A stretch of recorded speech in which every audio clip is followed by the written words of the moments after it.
Hey folks, Solly here, and I thought I'd do something a little different and something which I've never done before, which is some Mythic Plus overview. So, first and foremost, I do not claim to be, nor do I think I am some high key pushing pro or anything along those lines. And this is really the first season where I'm taking tanking seriously and playing multiple classes and playing tank in raid and such. But I wanted to give an overview of some of the keys that I've been doing. Primarily, these are focused more around if you're in a pub group.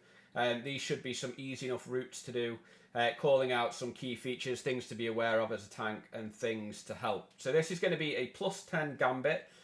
We are predominantly here, though, in a guild group. However, we do have a pug healer who at one point has to leave and change talents, then come back in again.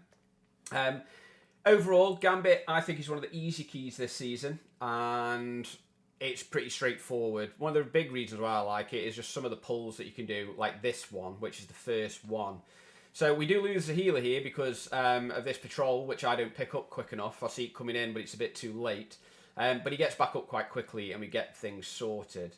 So immediately at the start, you want to jump left, and you want to pick up all of this trash, and these trash packs here, which I'm going to bring in now, and use Lust. It is a huge pull. You can do some massive numbers on it, and it really helps like get some of this percentage going straight away. You can see here, like we're already at like 20% of the dungeon complete on the first pull. Now, some things to note with this trash pack.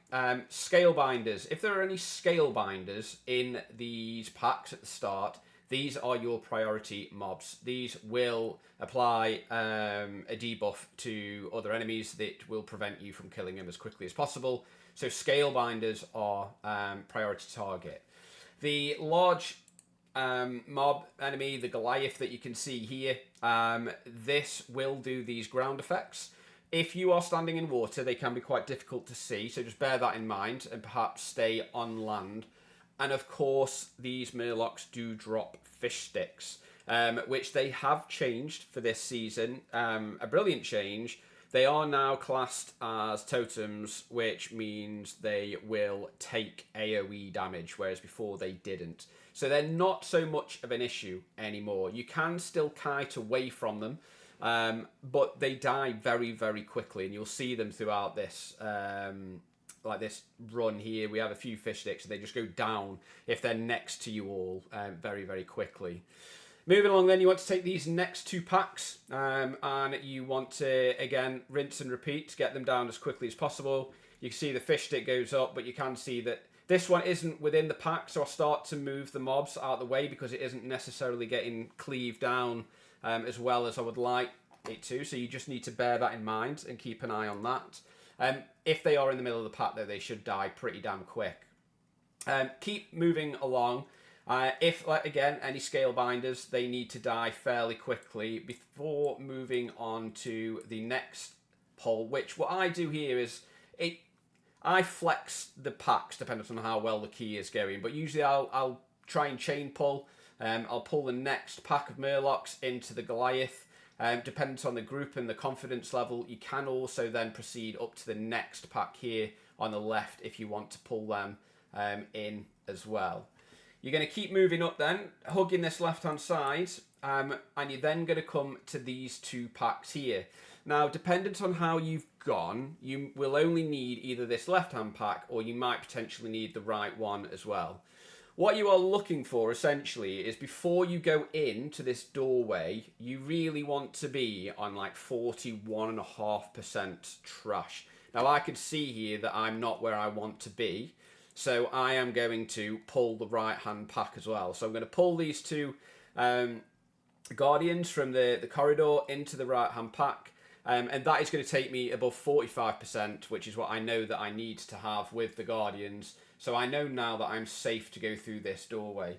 As long as you keep that in mind and you're keeping an eye on your trash percentage, then you should be fine. 45%, including these two Guardians, 45, 45.5, and you will be laughing.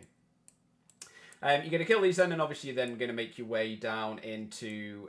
this is where the Shaman had to leave and change talents. You pull the next two. Now, you can pull these onto the boss if you want.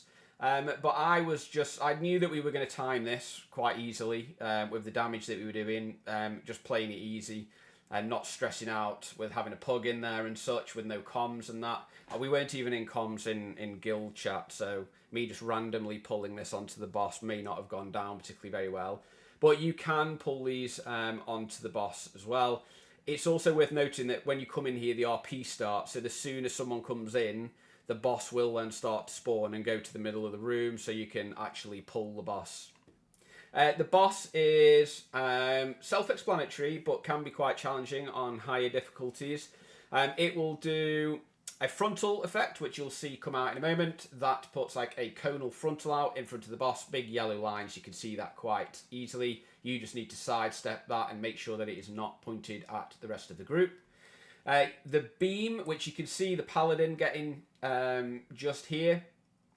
So this will target a player. They need to run out of the raid, out of the party, sorry, and make sure they don't take as much damage, any damage, by just dodging where the beam is. Ads will spawn throughout the fight. As tank, you need to make sure that you pick them up as quickly as possible, bring them into the boss for cleave, and get them down. Kicks are not necessarily required, but obviously they do help. At this point, then the boss will transition into a room, and as tank, typically, if the ads are down, or the healer could do this, you go and click and channel onto this console, which will then show everybody in the room the location of the 4 orbs. So make sure that everybody can see it. Once all the orbs are in, the boss will come back, and then it is exactly the same, rinse and repeat. So once the boss is down then, you will then transition to the next area. Now, if somebody dies during the boss fight, do not let them release until you have gone through this portal, because in the bottom left-hand corner of your screen, it'll say waypoint updated. So one of the new changes that they've made this season is by bringing in these waypoints, which are really obvious, and that spawns after the transporter comes in. The next pull, you're going to want to pull these packs all together, and you are going to want to think about utilising defensives here as a tank. These deck hands will do that ability there. Seasonal, I can't remember the name of it, but it's like Saison. They're Super Saison. Now, that hurts, especially when multiple ones of them are going out at the same time. So as you can see, I get a stun out, the Shaman gets a stun out. We do a good job of keeping these ads CC'd. The Paladin uses Blinding Light, and it just stops me from getting trucked. That was probably the easiest pull I've done of that at this key level this season. After you've got these down, then you're going to make your way over to the next area, which is where the boss is, and I like to take these first 2 packs on the left together. However you gather them up is entirely up to you. I run this way just in case that makes any difference with the starting of the boss and the RP. I tag these, I ask for range kicks, and pull this left hand back and bring them together. Knocks, anything along those lines to help. And again, you've got deck hands in here doing Super Saison. Try your best to keep them stunned. Kicks here again are worthwhile.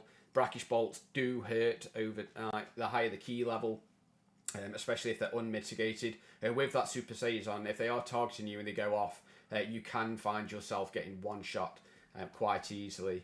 You've got one more pack then, just on the right. Again, in a pub group, I wouldn't pull these onto the boss, but you absolutely can. If you have lust available and you are committing it to this boss, these ads typically will melt as well. So on to the boss then, which is my least favourite boss, I think, of this season so far, especially as tank. It's just an absolute pain, I find, especially if your DPS are just scattered everywhere. What you'll notice then here is I've pulled it into the corner and everybody is stood behind the boss.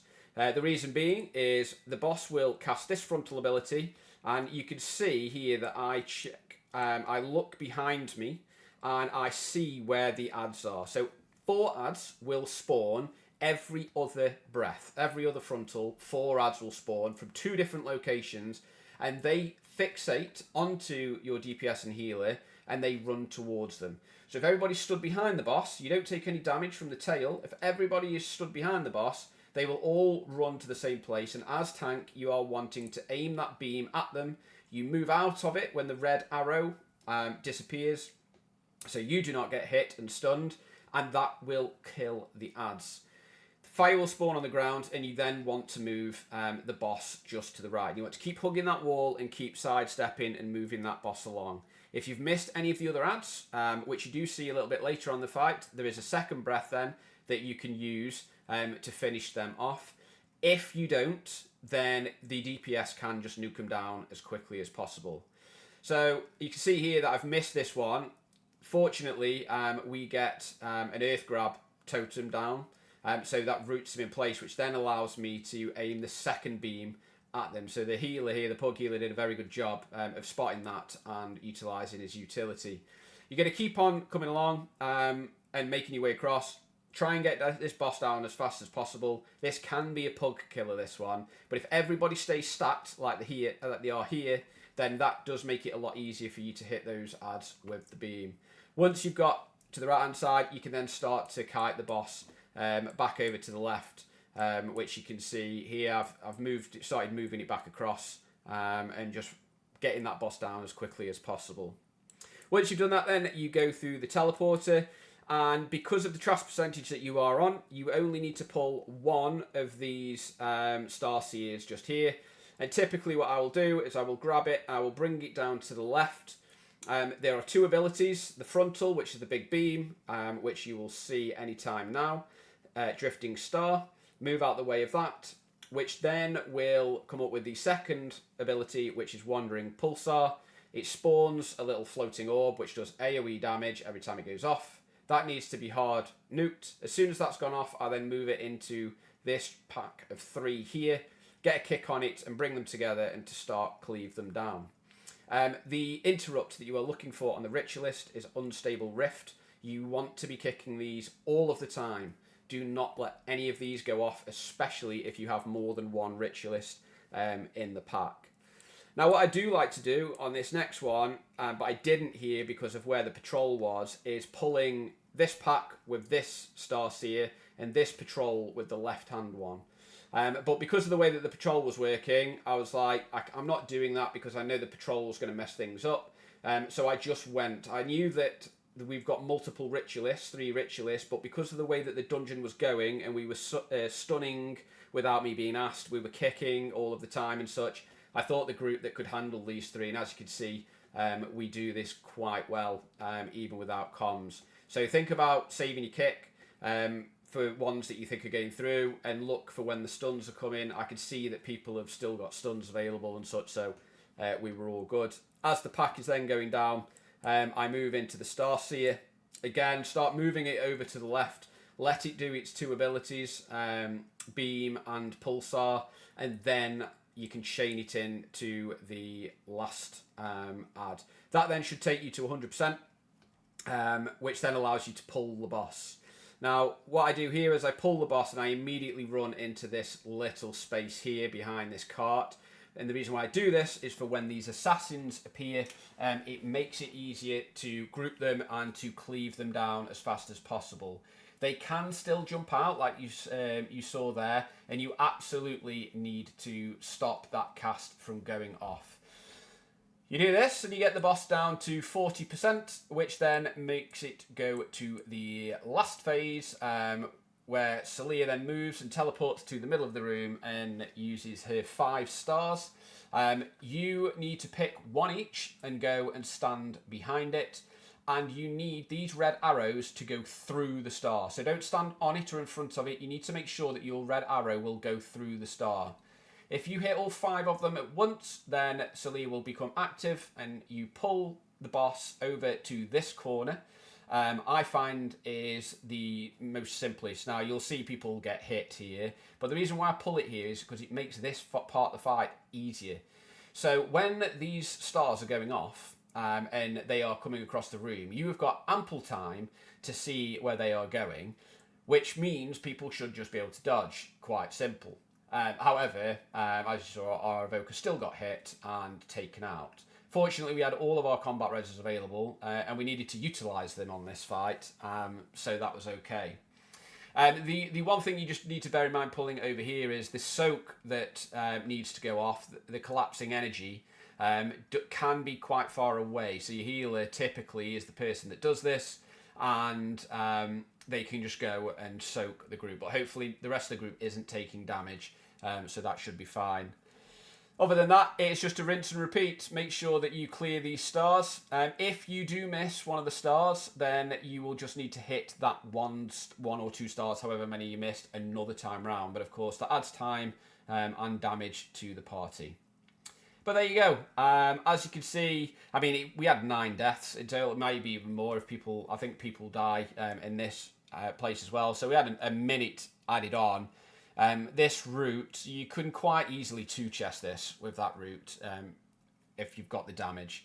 So, hope you enjoyed, hope it helps, and yeah, if people like this, let me know, and I will do some more keys, again, aimed at like the weekly type keys for people to do. Have a good one.